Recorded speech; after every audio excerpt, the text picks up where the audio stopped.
Great Expectations by Charles Dickens. Chapter 14. It is a most miserable thing to feel ashamed of home. There may be black ingratitude in the thing, and the punishment may be retributive and well-deserved, but that it is a miserable thing I can testify. Home had never been a very pleasant place to me because of my sister's temper. But Joe had sanctified it, and I had believed in it. I had believed in the best parlour as a most elegant saloon. I had believed in the front door as a mysterious portal of the temple of state, whose solemn opening was attended with the sacrifice of roast fowls. I had believed in the kitchen as a chaste though not magnificent apartment.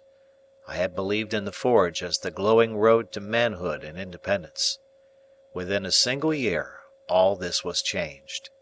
Now it was all coarse and common, and I would not have had Miss Havisham and Estella see it on any account.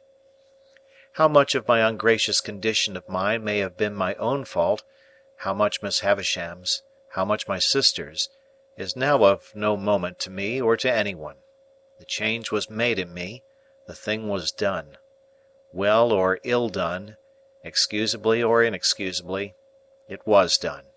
Once it had seemed to me that when I should at last roll up my shirt-sleeves and go into the forge, Joe's prentice, I should be distinguished and happy. Now the reality was in my hold, I only felt that I was dusty with the dust of small coal, and that I had a weight upon my daily remembrance to which the anvil was a feather. There have been occasions in my later life, I suppose as in most lives, when I have felt for a time as if a thick curtain had fallen on all its interest and romance, to shut me out from anything save dull endurance any more. Never has that curtain dropped so heavy and blank as when my way in life lay stretched out straight before me through the newly entered road of apprenticeship to Joe. I remember that at a later period of my time I used to stand about the churchyard on Sunday evenings when night was falling, comparing my own perspective with the windy marsh view, and making out some likeness between them by thinking how flat and low both were, and how on both there came an unknown way and a dark mist, and then the sea. I was quite as dejected on the first working day of my apprenticeship as in that after-time, but I am glad to know that I never breathed a murmur to Joe while my indentures lasted. It is about the only thing I am glad to know of myself in that connection. For though it includes what I proceed to add, all the merit of what I proceed to add was Joe's. It was not because I was faithful, but because Joe was faithful, that I never ran away and went for a soldier or a sailor. It was not because I had a strong sense of the virtue of industry, but because Joe had a strong sense of the virtue of industry, that I worked with tolerable zeal against the grain.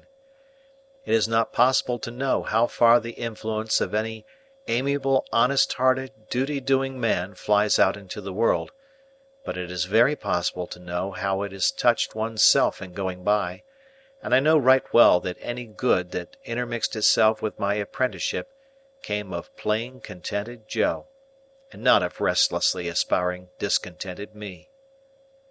What I wanted, who can say? How can I say, when I never knew?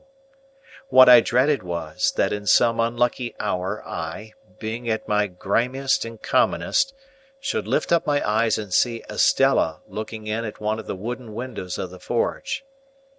I was haunted by the fear that she would, sooner or later, find me out, with a black face and hands, doing the coarsest part of my work, and would exult over me and despise me.